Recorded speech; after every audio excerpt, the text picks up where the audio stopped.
हामीसँग आएको यो नियो 2 को आज हामीले चाहिँ मदरबोर्ड हट स्वाइपिङको कामहरू अगाडि बढाएका छौँ। सर्वप्रथम हामी सिपियूलाई चाहिँ सेफली रिमुभ गर्छौँ।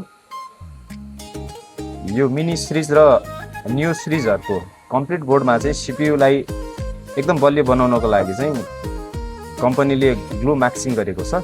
यो ग्लुलाई चाहिँ फर्स्ट हामीले कटिङ गर्नेछौँ। यो मिनिमम हिटमा ग्लु कटिङ गर्नुपर्ने हुन्छ हजुरले, ताकि सिपियूमा धेरै लामो समयसम्म चाहिँ हिट नपरोस्।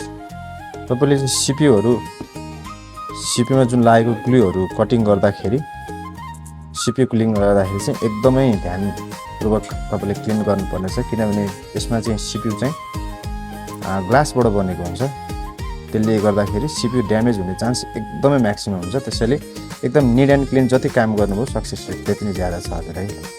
सिपियूको ग्लु मजाले कटिङ भइसकेपछि हजुरले सिपियूमा लागेको बललाई चाहिँ सप्लाई बल 0-0 गर्नको लागि हजुरले डिसोल्डर वायरको युज गरेर सबै बलहरू 0-0 गर्नुपर्नेछ। सिपियू चाहिँ मजाले क्लिन भइसकेको छ र बल 0-0 भइसकेको छ।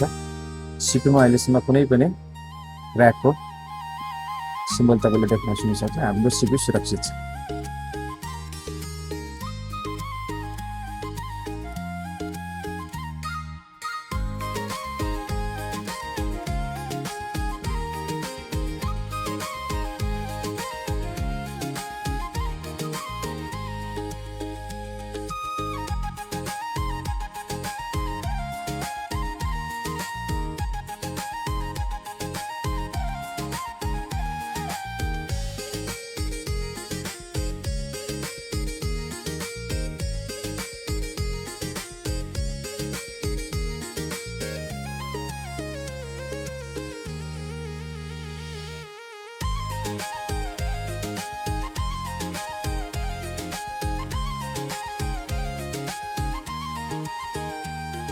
हजुरलाई मैले देखाउने कोसिस गरेको छु।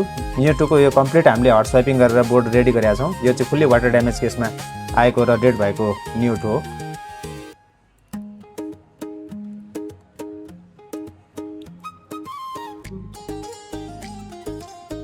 हजुरले देख्न सक्नुहुन्छ स्टार्टअप साउन्ड पनि आइसकेको छ।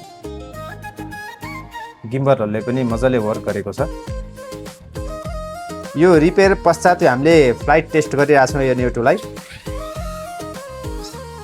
तपाईँले देख्न सक्नुहुनेछ कम्प्लिट मजाले काम गरिरहेछ।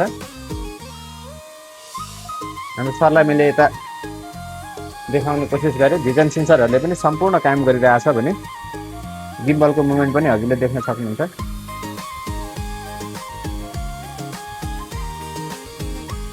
Everything fine. र यस्तो समस्याहरू हजुर कहाँ अड्केर बसेको छ, ड्रोन पानीमा फसाएर चिन्तामा हुनुहुन्छ भने अब चिन्ता लिनु पर्दैन। ड्रोन हस्पिटल नेपालले 80 to 90% रिकभरको चान्स चाहिँ 100%। Thank you. जहिले पनि ड्रोन हस्पिटल नेपाल।